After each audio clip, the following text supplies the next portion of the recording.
Muchas gracias a todos por estar aquí. Para mí es un placer estar frente a ustedes, estar en el Festival Eñe y estar hablando con Philippe Sands, que no solo es un amigo que quiero desde hace ya varios años, sino un escritor y un ser humano que respeto y admiro enormemente. Gracias. Thank you. Pleasure. Philippe ha escrito 3 libros, ha escrito muchos libros, pero en particular 3 libros de no ficción extraordinarios: Calle Este-Oeste, Ruta de Escape y La Última Colonia. Vamos a hablar un poco de eso, pero eso es una conversación, no propiamente una entrevista. Entonces quisiera que la conversación partiera hacia lugares imprevistos, como es el caso con nosotros dos, aunque no haya alcohol de por medio. Philippe, welcome. It's wonderful to talk to you again. Bienvenido. Can I jumpstart the conversation Puedo empezar la in this way? conversación You've de esta written manera. Has 3 extraordinary books. escrito 3 libros extraordinarios de no ficción. Son investigaciones factuales, investigaciones sobre el pasado. Can I ask you, since Puedo preguntarte, como esto es un evento sobre la invencibilidad de la ficción, puedo preguntarte, cuando tratas con hechos históricos, what is the role of imagination? ¿cuál es el papel de la Is imaginación? there one? I think there is. Si lo hay, que creo que lo hay, ¿cuál es exactamente para ti?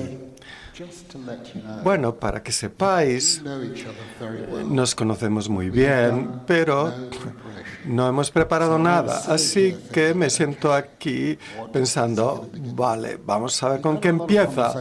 Y hemos tenido muchas conversaciones en los últimos años, Caught completely by surprise. así que no me pilla completamente por sorpresa.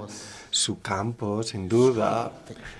Y tú has tratado la ficción y la no ficción, sobre todo en tu libro más reciente, tu relación con tu amigo. I think I put it Creo que lo plantearía de la siguiente manera. Incluso con la no ficción, when you live through a particular moment, cuando vives un momento you particular have to describe y it. tienes que describirlo, The words that you las palabras que eliges, must not, in my view, a mi modo de ver, no deben imponer tu visión sobre el lector. I get this actually from my other job. Esto pues lo aprendo de mi otro trabajo como abogado en los tribunales, y una de las leyes de oro ha sido que nunca A judge what they le cuentas a un juez lo que tienen que decidir. person who Y la persona que lo explicó de la mejor manera, me lo explicó cuando se lo mencioné, fue el escritor John le Carré, que es, por casualidad, mi vecino en Londres de hace 20 años. Y dijo lo mismo: cuando escribes ficción, the brain of the reader el cerebro del lector es inteligente, and is trying to understand está intentando comprender the writer lo que doing in terms of hace el escritor en términos del sendero they are que ella, él o ellos and he said it's exactly the same. están emprendiendo. Y lo mismo con un juez. No debes. Es lo mismo con un juez. No debes decirle al lector lo que tiene que hacer. Lo mismo que en un tribunal, cuando Speak or you write. eliges determinadas palabras para escribir o hablar, son para crear un espacio en cuyo seno el juez, la jueza o el lector, la lectora entran en su propio espacio para ver cómo reaccionan a lo que tú dices. The writer Y el escritor, la escritora, el abogado, la abogada, no puede controlarlo. reaction of the La reacción in that space. del lector en ese espacio. Ahí creo que se acaba la analogía, porque cuando eres abogado, lo que intentas hacer, y él también tiene formación jurídica, sabe lo que hablo, no obstante, intentas que el juez utilice su imaginación para llegar a la conclusión que quieres, a la que quieres que llegue. Pero me he dado cuenta de que escribiendo ficción Don't have that desire. no tengo ese deseo. Sencillamente tengo el deseo open a door de abrir una ventana in which, en la que through which the reader a passes, cuyo través pasa el lector y que fills the gap. solo su imaginación rellena los huecos. Feel Y I, no the writer, am imposing pienso upon que them como escritor tenga que imponerles una conclusión It's that particular. imaginary space Es ese espacio imaginario el que es, creo, increíblemente importante. Hay este pasaje en el libro de conversaciones entre Jane Coetzee y Robert Coates, la psicoterapeuta, y en el libro Coetzee dices que plantea la idea de que al final todas las narraciones sobre el pasado y en particular las autobiografías en cierto modo podrían considerarse ficción. Pone sobre la mesa la etimología del verbo de ficción en latín, fingere, que significa amoldar, configurar, dar forma, y se usa para la escultura, para el dibujo. Miré el diccionario hace meses, hemos hablado de esto, esta idea de que aunque estés diciendo o contando cosas, historias fácticas, estás tratando con un cierto tipo de material y le estás dando forma. Están dando forma a experiencias humanas. Y etimológicamente estás escribiendo ficción. No, yo no creo una línea divisoria entre hecho y ficción. No creo que la cosa funcione así. Un par de reacciones inmediatas que me vienen a la mente. En primer lugar, cuando voy a Sudamérica, me presenta como novelista, que para una persona en inglés es algo extraño, porque no me siento un novelista, pero me hace feliz que me llamen novelista. Y en esos lectores tratan absolutamente lo que yo cuento como algo que tiene calidad literaria, que no se aplica a la no ficción. Pero el segundo pensamiento podemos abrirlo. Tú ya has hablado de esto. Ahora mismo estoy metido en la última fase de escribir un libro sobre dos hombres. Uno se llama Augusto Pinochet y el otro se llama Walter Hauff. Todo el mundo conoce a Augusto Pinochet, pero probablemente no conocéis a Walter Hauff. Es un antiguo oficial de las SS que inventó y operó las furgonetas de gas para matar a los prisioneros.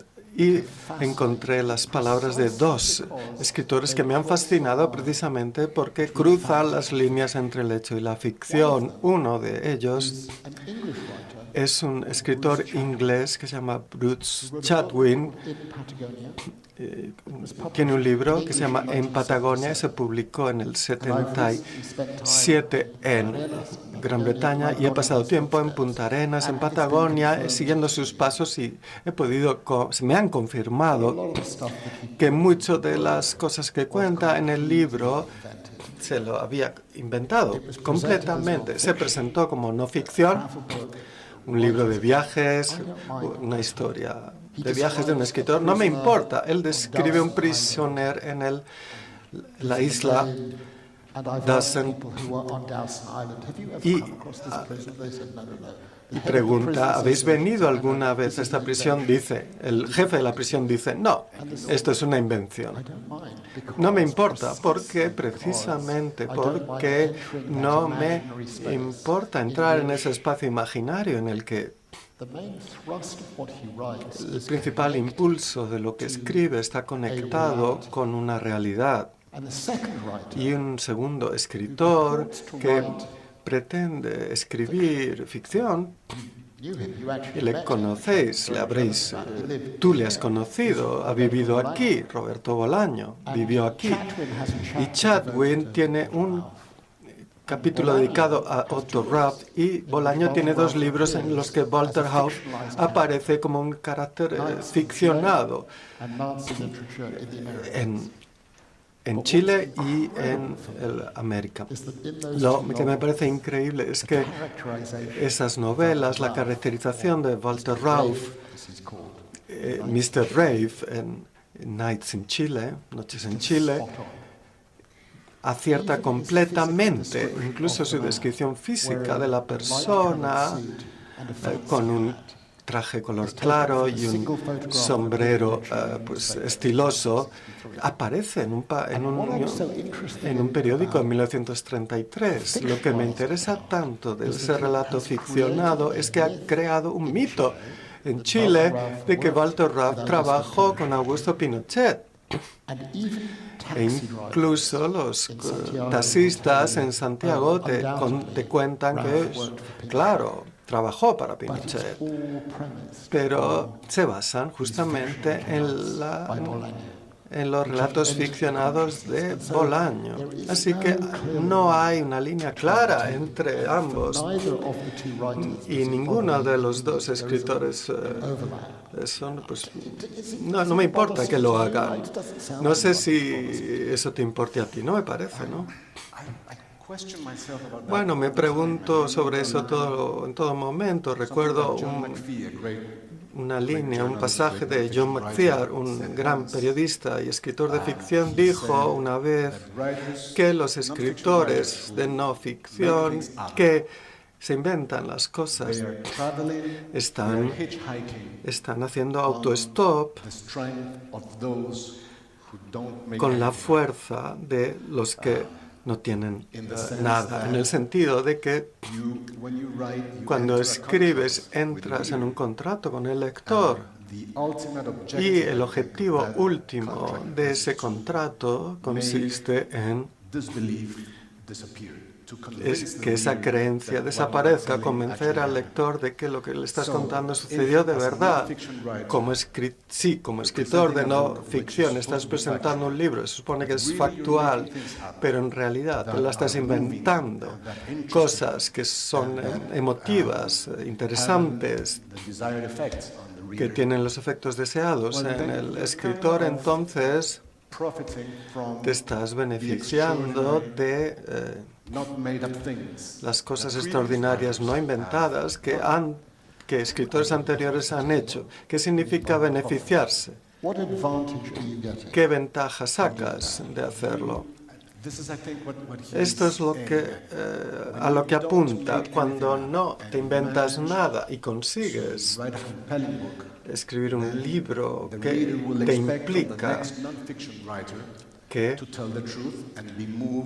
hace que el siguiente libro de un escritor de no ficción sea emotivo. Y si lo que escribes no es verdad, te estás aprovechando de lo que han hecho otros escritores de no ficción.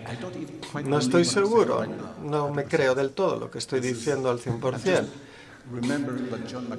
Recuerdo lo que decía John McPhee, pero también me acuerdo de Truman Capote, que solía decir que había descubierto un nuevo formato, la novela de no ficción, cuando escribía Sangre Fría. Hacía entrevistas a personas y necesitaba recordar todo lo que le contaban, pero como sabía que una cinta o un cuaderno intimidarían a las personas, se entrenó para recordar palabra por palabra toda la conversación. Es completamente falso, nadie se lo cree. Quizás alguien entre el público ha leído Calle Este Oeste y 2 de los personajes de Calle Este Oeste me recuerdan algo que me pasó escribiendo el libro. Uno es H. Notepat, que inventó el concepto de crímenes contra la humanidad, la protección de individuos. Otro es Rafael Namkin, que inventó el concepto de genocidio de grupos protegidos. Fueron a la misma facultad de Derecho, vivieron en las mismas partes del mundo, tenían la misma edad, nunca se conocieron. Parece increíble. Y en un cierto momento del proceso de escritura de ese libro, le dije a mi editor en Nueva York, he pensado mucho sobre la conversación que esos dos hombres podrían haber tenido si se hubieran conocido. Se respetaban y pensé mucho estar sentados en una cena con ellos y tener una conversación, y le dije a mi editor, voy a escribir un capítulo que imagina la conversación. Y se enfadó mucho. Ella se enfadó mucho, mucho. Me gritó al teléfono. Es una persona que realmente te puede dar bastante miedo. Y me dijo, no puedes hacerlo. ¿Por qué no puedo? Porque en el momento en que introduzcas algo en tus textos que es manifiestamente ficcionalizado, el lector ya no sabrá. Estoy de acuerdo, estás contaminando quizás el resto del libro. No, pensaba que no estabas de acuerdo con eso. Estás cambiando de postura. Estabas de acuerdo, parecía. Bueno, presenta tu caso. Parecía que estabas de acuerdo.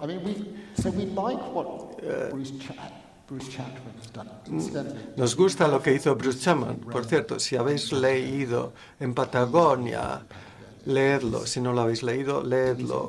Es increíble. Y preguntaos la pregunta mientras lo leéis. ¿Es realmente importante si lo que estoy leyendo pasó de veras o no? Y terminé pensando que no importa. Y pensé que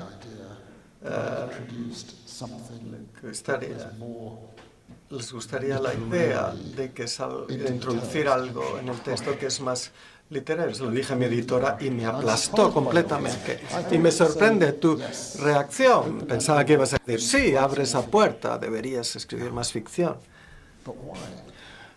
No, pero ¿por qué? Pienso que el lugar desde el que lees es importante para mí. Hablábamos antes del contrato que estableces con el lector. Cuando presentas una obra como ficción, te sacas o te consigues un grado de libertad que no siempre tienes. Cuando presentas un libro como algo de no ficción, los lectores serios entenderán que hay un grado de imaginación, de interpretación de la realidad que vas a usar. Cosas que necesariamente no tienen que ser inventadas, porque de lo contrario todo el libro pues está en un terreno movedizo y quizás la fe del lector se puede perder, no sé. Es complicado, hay que recordar, y esto es algo que no termina de fascinarme, que tu tradición de la lengua inglesa en el género novelístico empezó con un libro que se presentaba como algo que no era. Robinson Crusoe, de Daniel Defoe, no se publicó como una novela, se presentó al mundo como una historia verdadera de un viaje. Daniel Defoe borró su nombre de la cubierta y el libro aparecía firmado, escrito en primera persona por Robinson Crusoe, como si fuera real, y tuvo problemas. Se descubrió, le acusaron de escribir un libro pretendiendo ser otra persona, e incluso escribió un prefacio para el siguiente volumen firmando como Robinson Crusoe y diciendo, algunas personas han dicho, yo no soy el autor de este libro, mienten, soy el verdadero autor. Y ahí queda. En la tradición española hay un libro, Lazarillo de Tormes, de 1544, que también se as a real document, as a letter. apareció ante el mundo como un verdadero documento, no como una novela, como un texto, ni como un romance. Se presentó al mundo como una carta verdadera de un escritor. Sí que hay que preguntarse las implicaciones que eso tiene. Ambas tradiciones empezaron con mala fe, ¿no? ¿Qué piensas de esto? This is a very real issue. Es un asunto muy real para mí ahora mismo. Os he dicho, Our dear mutual friend Hisham, I would like me gustaría intentar escribir una novela en sentido verdadero, pero me da mucho miedo porque he pasado 35 años de mi vida apareciendo ante los jueces, donde tengo que dar apoyo a todos los puntos que planteo. Y en cualquier momento en que los jueces dice, enséñeme los documentos, las pruebas, ¿de dónde saca eso? ¿De dónde viene? Internamente I feel very frightened me siento muy asustado leaving de the path aba- of evidence. abandonar el sendero de las pruebas. That's the context. Y ese es el contexto que explica el proyecto que no puedo sacar de mi cabeza. Again, those who've De read nuevo, quienes habéis leído Calle Este Oeste, sabéis que hay un personaje femenino muy notable, Elsie Telly, que es la misionaria cristiana evangélica que salvó la vida de mi madre y and to whom I owe my existence. y a la que le debo mi existencia. Literalmente viajó a Viena, recogió a una niña de un año, Going to pick up two. iba One of the girls, a recoger a dos niñas. the mother, Una de ellas, there to be separated la from. madre no podía soportar separarse, se quedó en Viena She was gassed to death. y años después fue enviada a los campos de exterminio. She was put into a series of Mi- Catholic families. She was Jewish. Mi madre fue enviada a familias católicas y durante la ocupación alemana estuvo a salvo durante la ocupación nazi de París. Así que me fascinó Elsie Telly. E incluso en Calle Este Oeste, sabéis, In the summer of me 39, podía haber terminado en el verano del 39 cuando mi madre es entregada a las familias de París. Así que estaba tan fascinado y seguí con este personaje y descubrí que se había quedado en París, que había salvado a muchas más gentes. Luego fue detenida por los alemanes e internada en el Stalag 101 en la ciudad de Vittel, en el noreste de Francia, donde estuvo 4 años. Y encontré más historias sobre ella, incluyendo de que salvó a otros de los detenidos en el Stalag 101, for 6 months. escondiéndole en su refugio para evitar que fuera deportado a Auschwitz. This man was called Sasha Kravich. Este hombre se llama Sacha Kravets y estoy encantado con esta Research about him. persona y investigué sobre este hombre. Once you open a door, Se abre una ventana, es imposible cerrarla, ¿no? I managed to trace Sasha Kravich Conseguí arrival rastrear Sacha Kravets hasta su llegada a Nueva York en 1956 en un barco llamado el Bremen y luego desaparece. No puedo encontrar nada más. Y por ahora, 8 años después, quiero escribir un libro sobre la vida the way I was de Sacha Kravets y cómo me sentiría cómodo escribiéndola sería imaginando que alguien had read East West Street había leído East West Street y me enviaba una carta desde Florida, donde vivía en la ciudad en la que Elsie Telly vivió sus últimos años found Elsie y Telly's que había encontrado el diario de Elsie Telly. becomes Y el libro Telly's diary. se convierte en el diario de Elsie Telly en su continua amistad con Sacha Kravich. And that Eso me parece una forma cómoda de hacerlo porque sería completamente inventado, sí, pero necesito una muleta de conexión con la realidad. Estos libros, Calle Este-Oeste, son libros que estoy intentando recordar una escena en Calle Este-Oeste en la que un personaje te dice sobre algo que estás discutiendo. Dice, bueno, eso pertenece al pasado, no es importante. Dice, es el pasado, no es importante. Mi abuelo es importante en francés. No es importante en francés. Una empresa general en la que estás metido es lo contrario, precisamente, crear un espacio en el que continuamos recordando cosas que algunos quieren que olvidemos. ¿Esto parte de las razones por las que escribes? Para abrir un espacio a la memoria. Bueno, mi mundo, la vida que he llevado durante 35 años es trabajar con gobiernos en disputas internacionales y muy a menudo los casos versaban sobre temas que algunos de los gobiernos en la disputa pues querían que se mantuvieran en silencio. Y no me gustaba hasta hace poco que en muchos aspectos un país es como una familia. Todo el mundo aquí tiene una familia. Todo el mundo en las familias tiene secretos. Todo el mundo tiene un miembro que quiere que algo permanezca oculto, que no se hable. Y creo que lo que he terminado comprendiendo respecto a por qué escribo es que los secretos nunca desaparecen en realidad.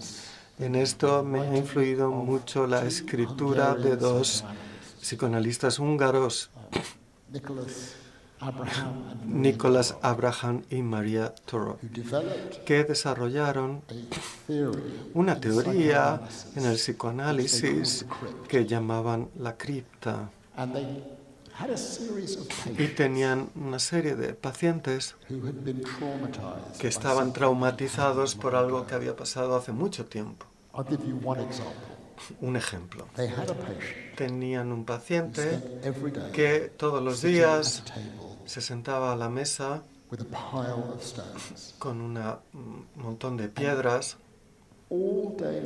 y durante todo el día cogía una piedra, la movía al otro lado, una a una.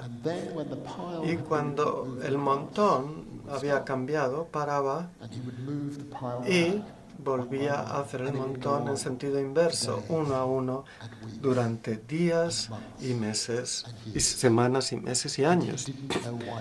Y no sabía por qué lo hacía. Entonces entró en tratamiento con estos psicoanalistas y en los años de conversación surgió que tenía un abuelo que había sido enviado a un campo de concentración en los años 40 y que había pasado años y años, no con piedras o guijarros, sino grandes rocas, moviéndolas de un lado a otro. Dijo a Torok y Abraham, mi abuelo nunca me contó esto, no sabía que esto había pasado. Y de este paciente y de muchos otros desarrollaron una tesis de que lo que sucede es algo parecido a lo siguiente.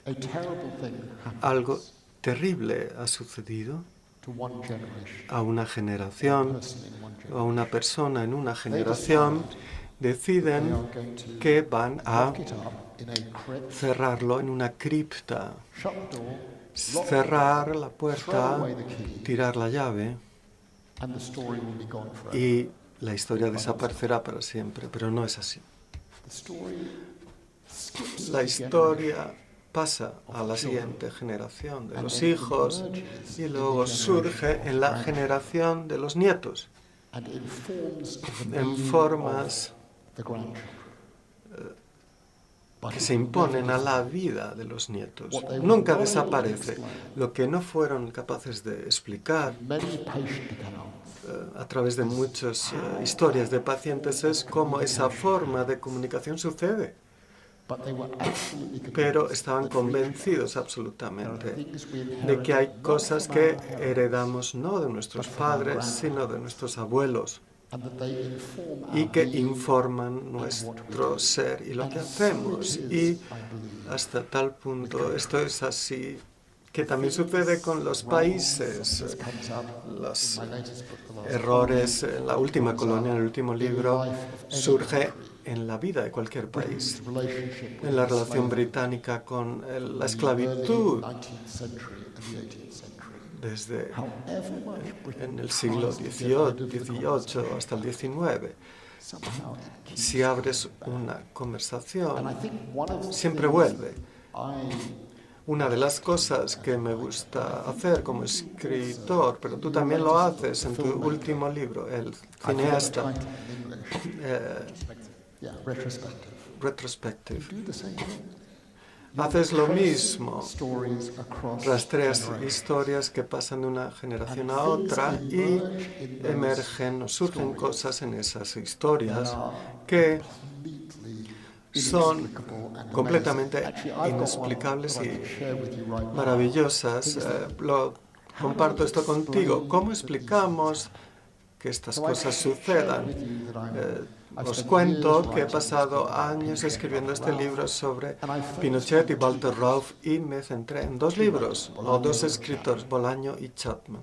So I sort of get interested. Así que me For those of you who are interested empecé in this a chapter, interesar. one of the things I love about Una de Chapman las cosas que me gustan de Chatwin full of small es que chapters. I love hace capítulos pequeños, me encanta. Chapter Las cosas se 95, mueven. which is the penultimate El chapter, capítulo begins, "There is a man in 95 empieza con un hombre en Ponte Arenas que ve a soldados alemanes y piensa en el mar. Es su Walter Rauff. And my obsessive brain, I want Mi to know cerebro when obsesivo me llevó a querer saber qué día Chatwin went. fue precisamente Chatwin a Ponte Arenas. Could he have met Ralph? Did someone Que podía haber encontrado a Ralph o alguien le contó sobre él. No pude encontrar una respuesta y finalmente fui a los archivos y encontré que actually yet a book was published of his un letters? libro con sus cartas publicadas y descubrí que había estado en Ponte Arenas en febrero, marzo de 1975, muy poco después del golpe. Make certain things clearer. Y esto pues aclara ciertas cosas de su historia. Y encontré que las cartas eran tan atractivas, así que no podía dejar de leer. A veces sucede, encuentras un trozo de información y dejas de leerlo, pero las cartas tienen tanta vida y tan interesantes, así que no puedes parar, página tras página, todo en 1975, y escribe en 1976 a un amigo que está sentado en una casa pequeña en Francia, escribiendo en Patagonia. Así que leo, sigo leyendo, y no me doy cuenta en mi primera lectura de la dirección al comienzo de la carta, porque muchas veces nos perdemos esos detalles. Vuelvo al comienzo y me pregunto dónde estaba. Donde estaba era en una casita del siglo XV, del siglo XVI, y en la dirección Rue de White, número 12, en una aldea Bonnières, una pequeña aldea francesa.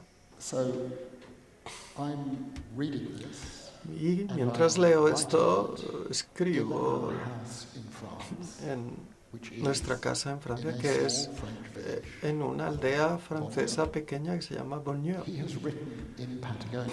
Él escribió en Patagonia a decenas de miles de kilómetros, a miles de kilómetros de donde yo estoy escribiendo mi libro sobre él estando en Ponte Arenas. ¿Cómo nos explicamos eso? Me fascina estas cosas. Tengo muchas discusiones con mi mujer, que es medio española, por cierto. Hay una conexión. Mi suegra es de Madrid, así que me siento muy a gusto en casa, en esta ciudad fantástica y en este lugar. Y hablo mucho sobre Abraham y pienso que las maneras de comunicación que informan ese punto de conexión que surge, pero mi mujer, que es tan pragmática, dice, eso son chorradas, no, esto no tiene ningún sentido. ¿Qué piensas? No, estoy contigo. ¿Por qué estás conmigo? ¿Por qué nos explicamos? ¿Cómo nos explicamos esto? Creo hay narraciones, hay series de acontecimientos que no vemos porque no hemos creado una narrativa, pero que están ahí. Pasé 6 meses hace poco viviendo en Berna, en 2017. Encontramos un apartamento en el tercer piso de una casa vieja en la periferia de Berna. Yo y mi familia pensamos que íbamos a alquilarla y luego buscar algo más céntrico. Pero pasaban los días, pues desarrollamos una amistad con los propietarios del apartamento. Era una mujer muy culta, educada en Uruguay porque era hija de diplomáticos, aunque era suiza. Y por varias razones me fascinó la historia del comunismo soviético. Estaba intentando escribir pequeñas cosas para mí sobre ello y al mismo tiempo tener conversaciones con esta mujer que, como hija de diplomático, había conocido a Evita Perón en Buenos Aires y un montón más de cosas. Y en un momento dado me invitó a tomar un café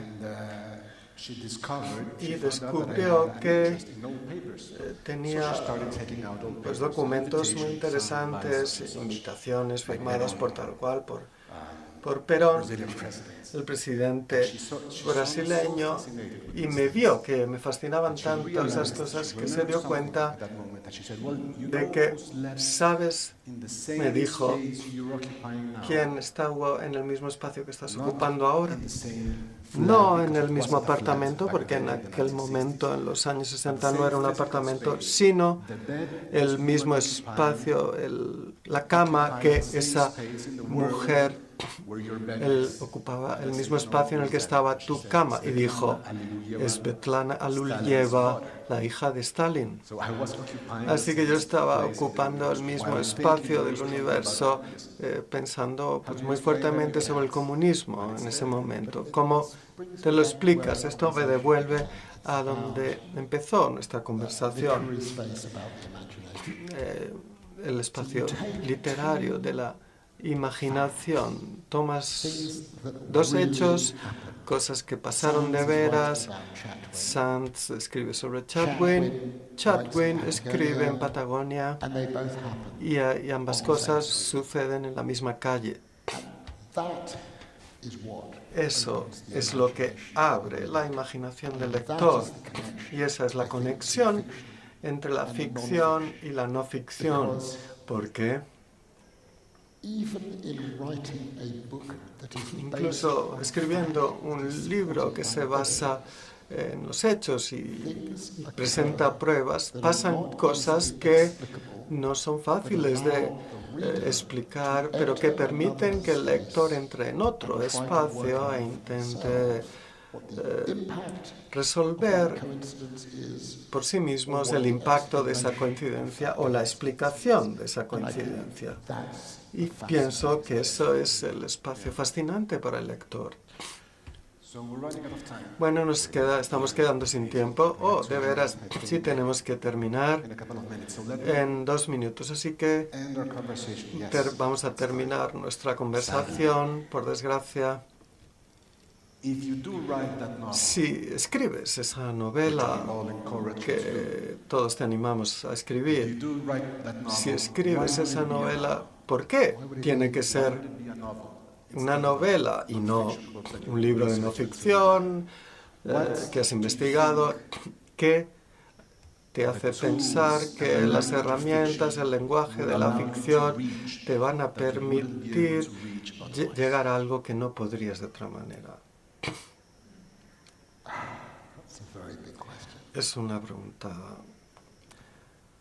difícil. Quiero estar libre de las cadenas de las pruebas. Es un peso, es un fardo. Tú y otras personas que escriben novelas, no creo que tengáis que estar 8 y 9 años haciendo entrevistas a Baltasar Garzón 3 veces, grabarlo, transcribirlo, luego ver las incoherencias, volver, ver si esto pasó de veras o no.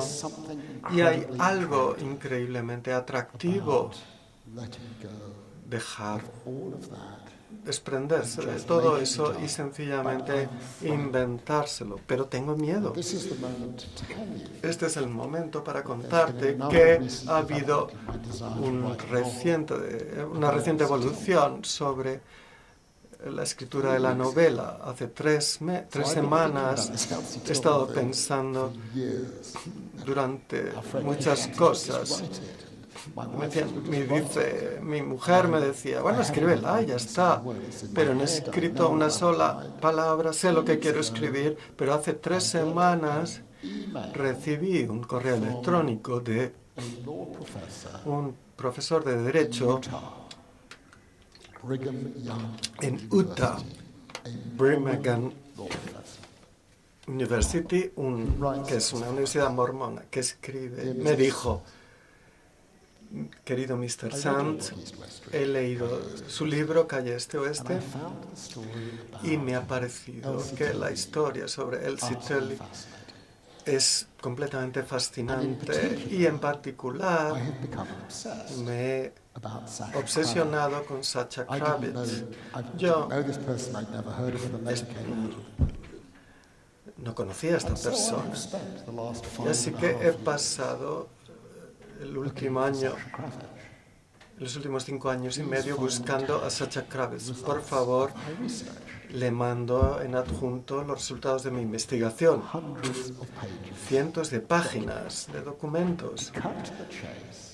Pero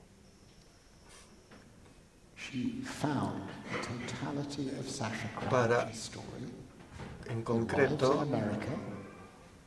encontró toda la historia de Sacha Krabitz, escribió en América, se dio un nuevo nombre, Alex Tinney Taylor, en honor a la persona que salvó su vida y se convirtió en un pequeño empresario en el norte del estado de Nueva York. Tuvo 2 hijos, uno murió en un accidente de coche y el otro hijo le identifica, murió por 1984. El hijo, David, está vivo. Él murió, Sacha Krabitz, en 1984. Le dice al hijo, puedo visitarle. No conocía la novela, se la manda, la lee, entiende la conexión entre Sacha y yo. Va a verle, pasa varios días con él y le dice, ¿tienes documentos de esta conversación? Y dice, no. Pero bueno, voy a ver en el ático a ver si los tengo. Va al ático y baja un poco después con una caja grande. y abren la caja y en la caja, que nunca había sido inspeccionado, están todas las cartas de Elsie Tenley desde 1943 a 1974, cuando Elsie Tenley muere. Estaban ahí.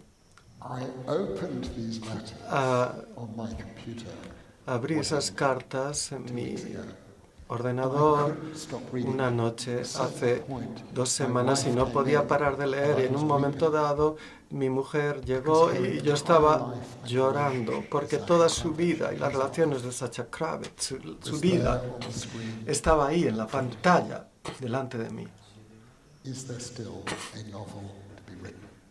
¿Sigue siendo una novela que hay que escribir? Sí, hay que hacerlo. Ponte a trabajar ya. ¿Y qué dirección debería tomar? No te voy a contar, no te voy a decir esto. ¿Eres novelista? Voy buscando de mis amigos novelistas y les pregunto a todos lo mismo. Es una lista fantástica de personas. Juan Gabriel Vázquez, Alice Smith, que quiere que la escriba, Ian Rankin, que quiere que la escriba, y les digo, ayudadme. No, tienes que decidirlo tú. Es una muy buena manera de terminar. Escribe la novela.